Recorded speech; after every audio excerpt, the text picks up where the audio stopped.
Uh, Hi, Virgo. There's something about the way certain seasons end without announcing themselves. You've felt it before.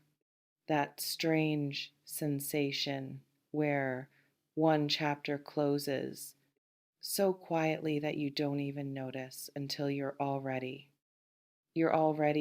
standing in the next one, blinking, trying to remember when exactly everything shifted. And something has shifted. Not dramatically, not with fireworks or grand gestures or any of the things you used to think love was supposed to look like, but in the quiet places, the places you almost didn't notice, the places where your own expectations have been quietly, persistently rearranging themselves. You might have caught yourself thinking differently lately about what you actually want, about who you actually want it with, about the difference between what looks good on paper and what makes you feel something real when the lights are off and the world is quiet and there's no one around to perform for. That's not random. That's not nothing. That's preparation. And preparation, the kind you don't consciously choose, the kind that happens to you while you're busy living your life, has been happening in the background, behind the scenes, in the spaces between your exhale and your next inhale. Uh, Let me ask you something you might not have asked yourself out loud. When was the last time you actually believed that something extraordinary could happen to you?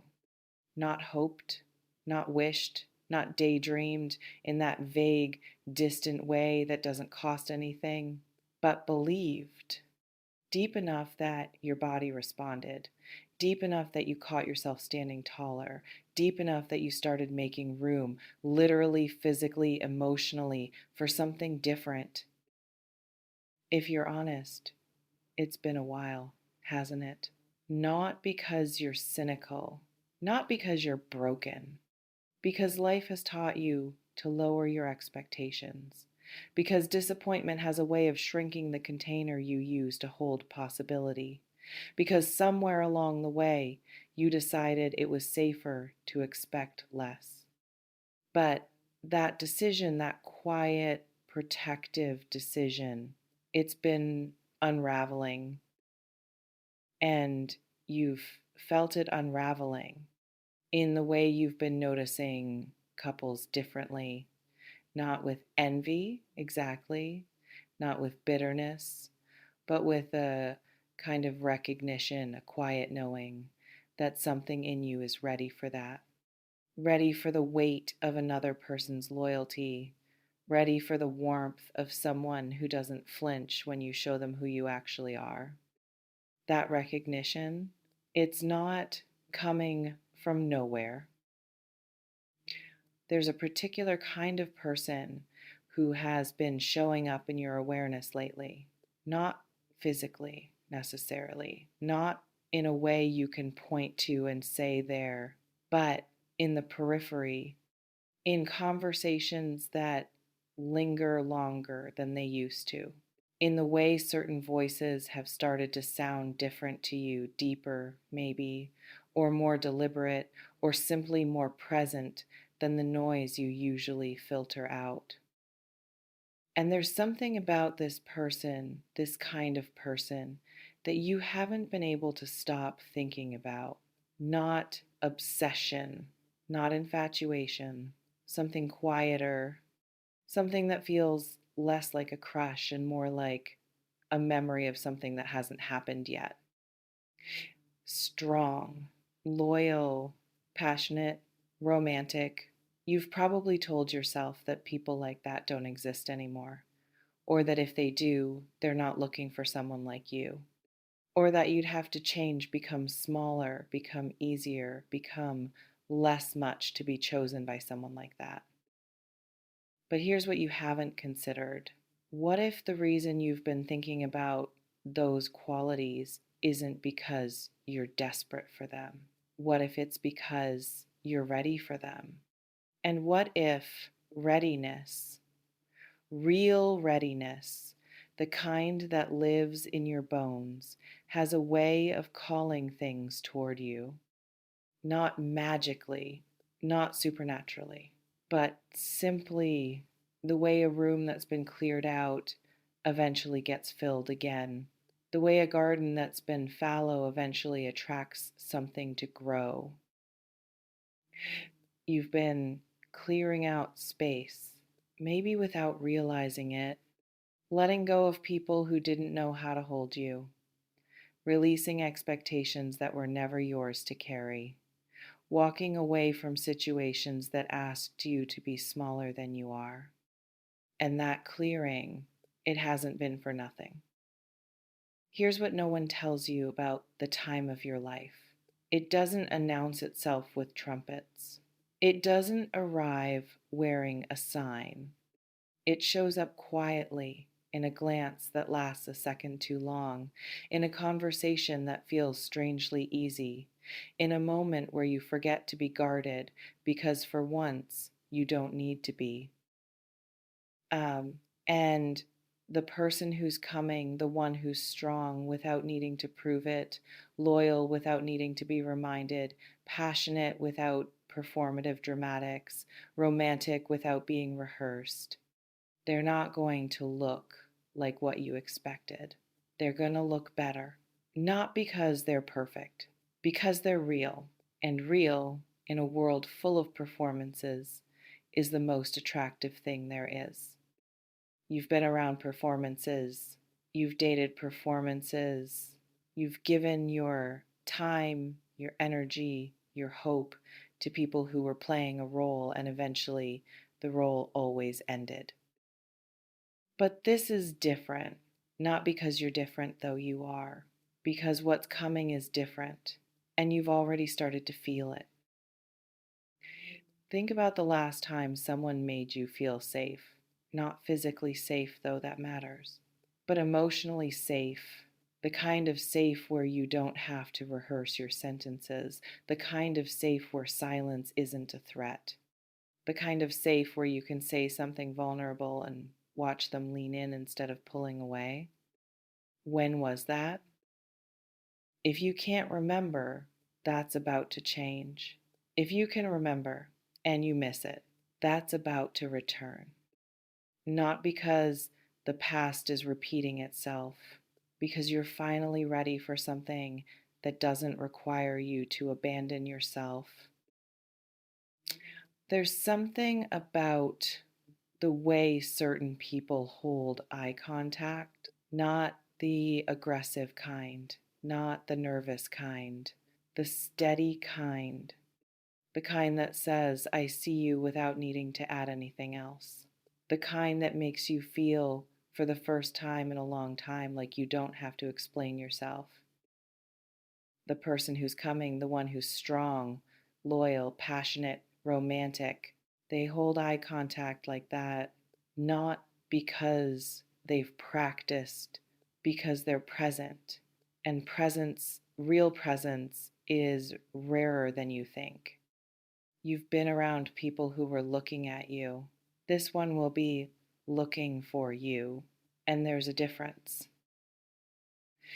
You might be wondering why this feels so specific, why the words seem to be landing in places you didn't know were still tender, why your chest has gotten warmer, or your throat has tightened, or your hands have curled slightly without your permission. Here's why: because you've been waiting, not impatiently, not desperately, but quietly, in the background of your days, in the spaces between tasks, in the half second before sleep when your guard finally lowers. You've been waiting for someone who doesn't need you to be different. Someone who sees the complexity, the moods, the depth, the way you feel things more than most people ever will and doesn't run from it. Someone who calls it beautiful instead of calling it too much. Uh, and that waiting, it hasn't been in vain. It hasn't been wasted. It's been preparation, the same way soil gets ready for rain, the same way a house gets ready for guests, the same way your body knows how to rest before something asks for your full energy. You've been getting ready, and now the readiness is almost complete. Let me describe someone to you, not their face, not their name, not the details that would make this a prediction instead of a recognition, but their energy. There's something about them that feels grounded, like they've done the work, not perfectly, not completely, but genuinely. They've looked at their own shadows. They've sat with their own discomfort. They know what they've broken, and they've stopped pretending they haven't. And because they've done that work, they don't need you to be their healer. They don't need you to be their savior. They don't need you to be smaller so they can feel bigger. They just want you, the real you, the one you hide when you're scared, the one you've been protecting for years, the one that's tired of being protected and just wants to be held. And here's what happens when someone like that wants you. You stop performing, not because you try to, because there's no need. Their presence, their steady, loyal, passionate presence makes performance feel ridiculous. You've been in relationships where you had to earn love, where you had to be good enough, pretty enough, smart enough, quiet enough, loud enough, something enough, and you got exhausted. Not because you're weak, because earning love is exhausting. But this, what's coming, it doesn't ask you to earn anything. It asks you to receive. And receiving for someone like you, someone who's used to doing the work, carrying the weight, holding everything together, receiving is harder than giving. But you've been learning in the small moments, in the ways you've let yourself be helped lately, in the times you've said yes when you used to say, I'm fine. And that learning, it's about to pay off. There's a particular kind of romance that doesn't look like the movies. It doesn't involve running through airports. It doesn't involve grand speeches. It involves showing up every day, even when it's boring, even when you're tired, even when the initial spark has settled into something quieter, deeper, more durable. The person who's coming, the one who's strong and loyal and passionate and romantic, they understand that kind of romance. They're not looking for a fantasy. They're looking for a life with you. And a life together, real life, messy life, beautiful life, that's better than any fantasy because it's real. You might have noticed that you've been thinking about marriage differently lately. Not the wedding, the marriage, the partnership, the waking up next to someone who knows your flaws and stays anyway. The building of something that outlasts the initial excitement, the quiet, profound security of knowing you've been chosen and that the choosing happens every day, not just once.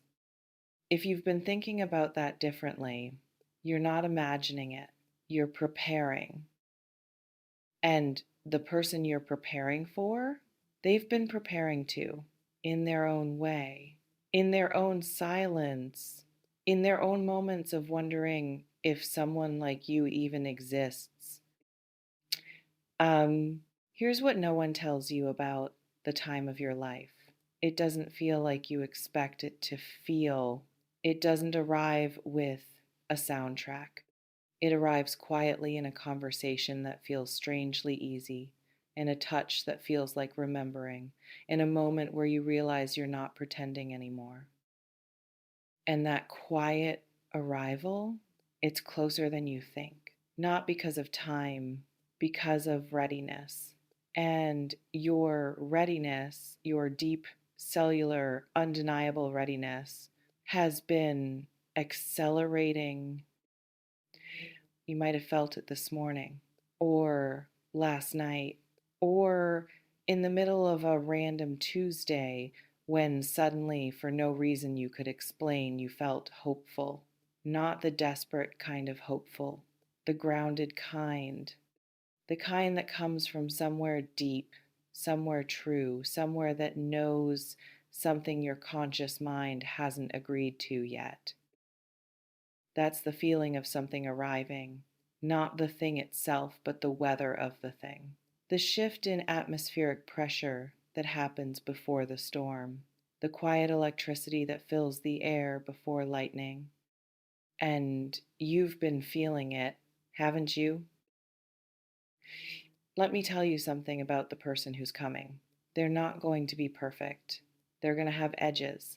They're going to have days when they're difficult, distant, wrapped up in their own world. They're going to frustrate you. They're going to challenge you. They're going to ask you to grow in ways you didn't sign up for. And you're going to love them anyway, not because you're desperate, because they're worth it. And because love, real love, the kind that lasts, doesn't require perfection. It requires presence. It requires loyalty.